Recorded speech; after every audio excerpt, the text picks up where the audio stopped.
It's almost here. The 7th annual Annapolis Film Festival opens on Thursday, March 21st in Annapolis and rolls on for 4 solid days. This year, the festival features more than 80 films along with dozens of panels, Q&A sessions, and yes, my favorite, the parties. Tickets and passes are available at AnnapolisFilmFestival.com, but right now we're diving in a little bit deeper and speaking with the faces behind the films, directors, producers, and actors. You want some insight to what you don't usually get? Well, here you go.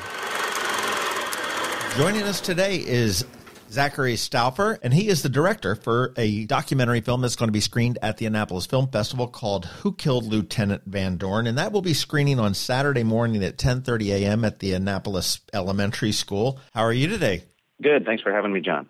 Hey, thank you very much for taking the time. I know you're out on the West Coast now. You're showing your film at the San Luis Obispo Film Fest, and you're off to Fargo after this before you come to Annapolis, I understand. Yeah, we have a little busy cluster of festival screenings right now this spring, which are late winter, early spring, which we're really excited about, and very much looking forward to getting to Annapolis for our screening on the 23rd. It's been a city that's been on our radar screen for a long time and a really important community to share the film in, both for the locals and for the midshipmen at the Academy, as well as faculty and leadership there. We think the film raises a lot of different things that civilians and military can both discuss. Well, it does. I don't want to say a horrible name, but it's got a very compelling, a very striking name, is Who Killed Lieutenant Van Dorn? And Lieutenant Van Dorn is a graduate of the Naval Academy in 2007, and he was unfortunately killed in 2014 in a helicopter training accident off of Norfolk, wasn't it? Yeah, correct. It was a frigid January morning, January 8th. One of those polar vortexes was gripping half the country, and Norfolk was very much in the midst of that. And they were doing an ordinary training mission, took off around 8 in the morning, and a fire broke out in the helicopter that sent them careening into the ocean. And Wes Van Dorn and 2 others were afloat on the surface for about 45 minutes before help arrived. And Van Dorn ultimately died at the hospital, but 2 others died on impact. Basis of the film really is that this is not just and I would hate to say anything is a routine crash and a routine casualty. This is the most deadly aircraft in the U.S. military that he was flying, correct? Correct. Yeah, the film really digs into this crash in particular. Wes was a pilot of a helicopter. It's the largest in the fleet. It's called the MH-53E Sea Dragon. It's virtually identical to a Marine Corps version, the CH-53E Super Stallion. And we were hearing the same kinds of stories about issues at squadrons and maintenance challenges on both sides in both branches, the Navy and the Marines. Ultimately just looked at this helicopter together, the 53E. It's run out of the same office. The same protocols apply to both sides, even if the missions differ slightly. And what we found is that 132 people have died on this helicopter over the years. Got introduced to the fleet in the early 80s. And based on flight hour statistics, that makes it the deadliest aircraft in the U.S. military. It has the highest death rate of any plane or helicopter or tilt rotor aircraft.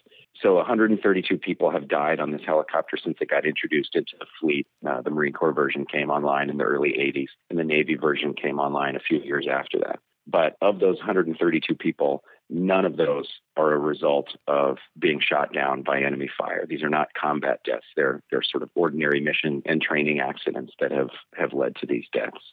Well, how did you guys sniff this out or get in on this? How did this? What was the genesis of Who Killed Lieutenant Van Dorn?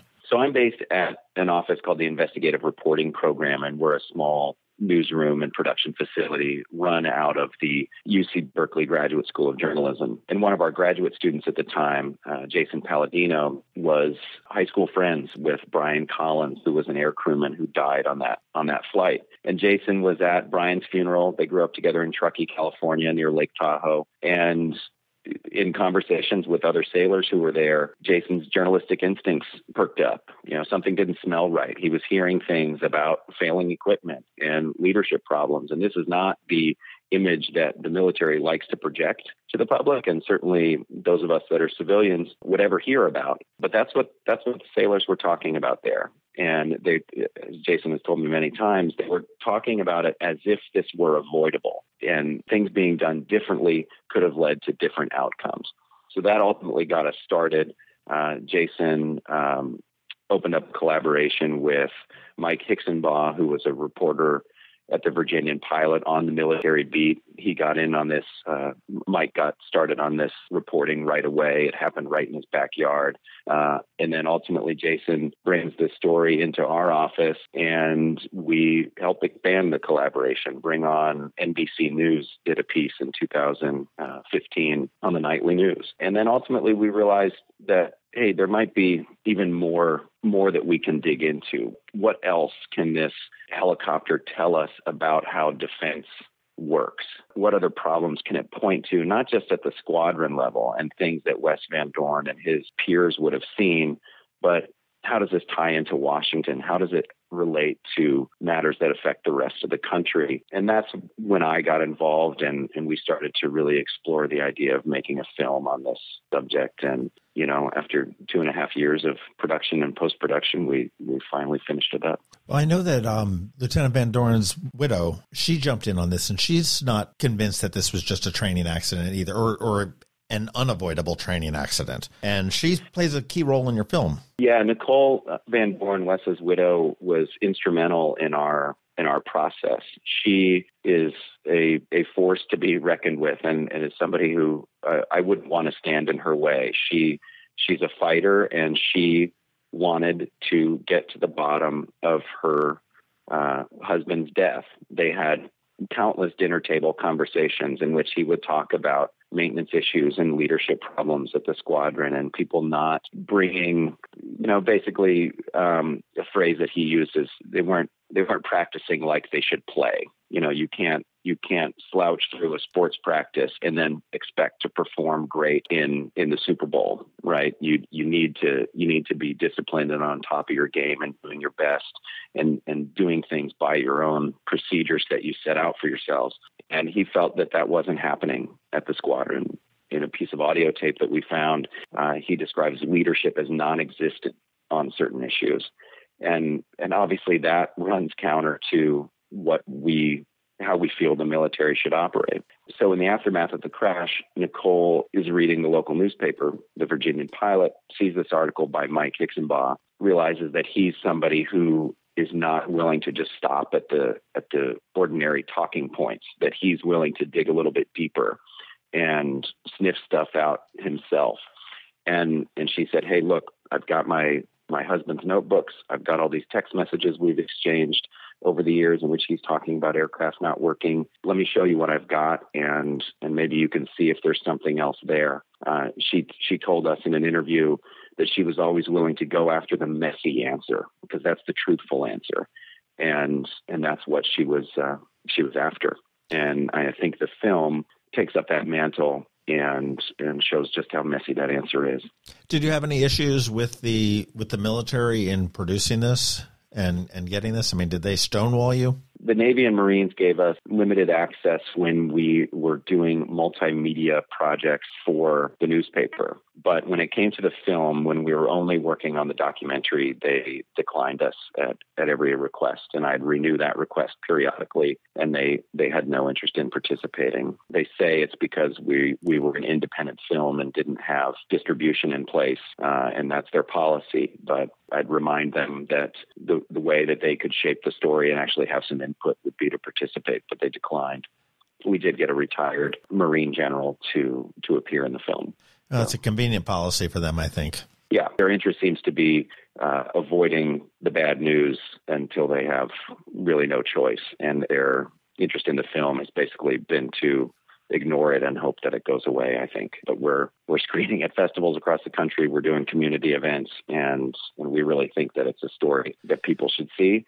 The Gold Star families and other sources who have seen the film really want higher ups in the Navy and in government to see the film because they feel it's an important issue to address, that the systemic issues that are at the root of crashes like the one we explore need to be looked at in a serious way in order to avoid these accidents in the future. And pretending the film doesn't exist and pretending these accidents don't have connections to each other, I think is disappointing, to say the least.